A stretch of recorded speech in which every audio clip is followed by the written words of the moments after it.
जो बोलना है बोल दीजिए, आप दोनों झगड़ा करेंगे, मैं बीच बचाव करूंगा, फिर डिबेट हिट जाएगी, आप भी ट्रेंड करेंगे ट्विटर पर, मैं भी करूंगा। फिर उस चैनल की गाड़ी आई, उसका फोन आया कि सर आपसे डिबेट शुरू होना है, नोएडा आने में शाम को दिक्कत होती है, आप जल्दी चले आइए। मैं कहा मैं नोएडा नहीं आ पाऊंगा, मुझे मुंबई जाना है, कोई अचानक काम आ गया है। कहा सर अचानक क्या होगा, डिबेट आपसे शुरू करना, मैंने किसी से बात भी नहीं किया है, अब मैं किसको बुलाऊंगा। मैं कहा कुछ बहुत जरूरत काम आ गया है। कहा क्या बताएं सर, कुछ खास बात है क्या। मैंने कहा आपने जो मुझे निर्देश दिया उसका मैं वॉशरूम में जाकर कई बार रिहर्सल किया और अपनी सूरत देखता रहा। फिर मैं देखा मेरी लंबाई भी अच्छी है, देखने में भी बुरा नहीं हूं, तो मैं क्यों नहीं मुंबई जाकर ही एक्टिंग कर लेता हूं।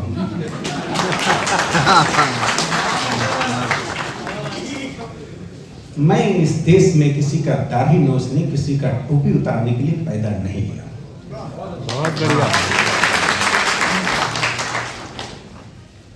जो लोग उतारेंगे उनसे मैं लड़ने के लिए पैदा हुआ। मैं राष्ट्रीय स्वयंसेवक संघ का स्वयंसेवक हूं, मैं अपनी जिम्मेदारी को समझता हूं। इसलिए मैं एक बात बताना चाहता हूं, हम किसी परिवार के सदस्य होते हैं, किसी स्कूल कॉलेज के छात्र होते हैं, किसी के दोस्त होते हैं, किसी समुदाय के होते हैं, लेकिन उसके बावजूद हम स्वयं में एक व्यक्ति होते हैं। मैंने उस वक्त अपनी जिम्मेदारी समझी और हल्की लोकप्रियता से बचते हुए मैंने उस दिन से कम उस चैनल पर, मैं ये घटना 2016 की है, 25 हो गए, 9 साल में उस चैनल मुझे नहीं मिला है। अब बात रही, मुझे एक बात अच्छा नहीं लगा, जब ख्वाजा साहब बोल रहे थे तो बहुत धैर्य के साथ सुना, लेकिन अंत में कुछ लोगों का धैर्य टूटने लगा। यदि इतनी जल्दी आपको धैर्य टूट जाएगी तो फिर आपको हिंदुस्तानी कहलाने का अधिकार है।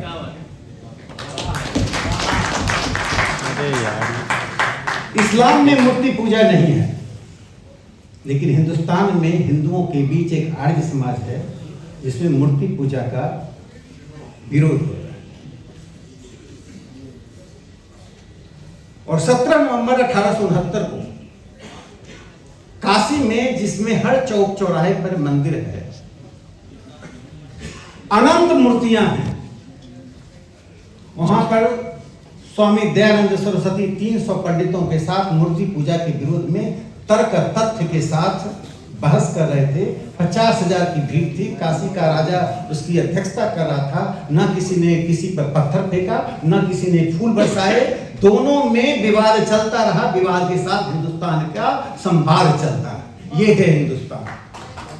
इसलिए ख्वाजा साहब जब बोल रहे थे, धैर्य से सुनिए। जिन लोगों को उससे आपत्ति हुई उनको अपने ऊपर सोचना चाहिए कि हमें धैर्य की क्षमता क्यों नहीं। एकरा जी बहुत अच्छी पार्लियामेंट्रियन होंगी, आज जैसा उन्होंने भाषण दिया मुझे बहुत प्रभावित किया।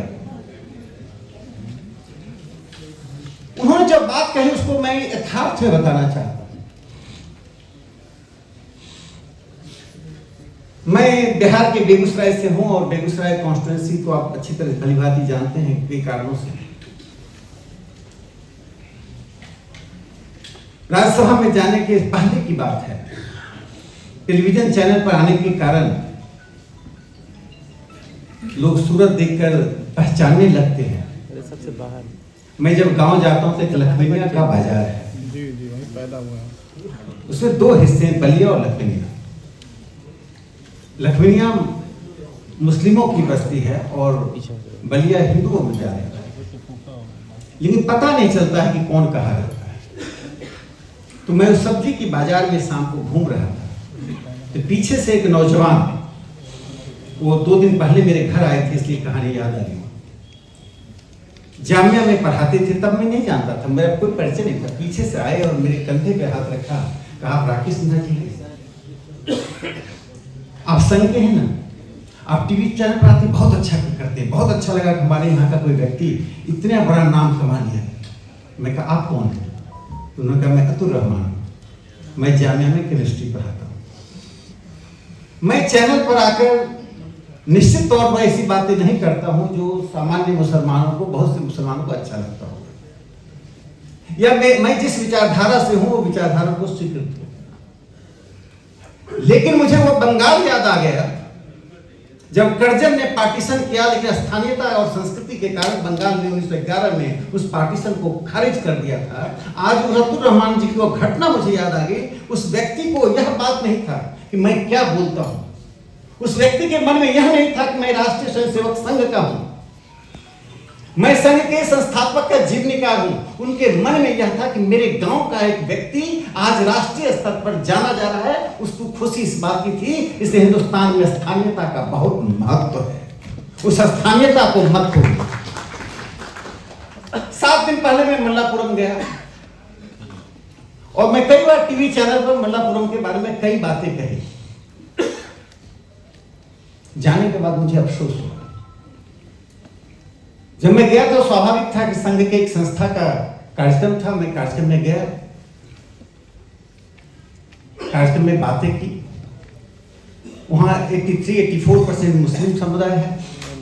मैं घूमता रहा, लोगों से मिलता रहा, कई लोग चेहरे को पहचान कर फोटो खिंचाते रहे। मैंने मुसलमानों से पूछा कि आपको इतने कम हिंदू हैं, कोई आपत्ति होती है क्या?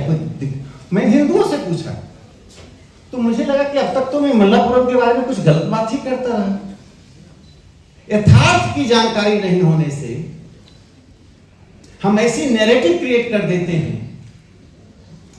करना बहुत आसान है, लेकिन मैं कुछ बोल रहा हूं, वो कुकराझार में बैठा हुआ व्यक्ति या काशी में बैठा हुआ व्यक्ति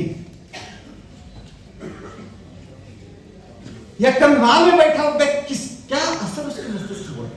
उसे लग रहा है ये हकीकत है।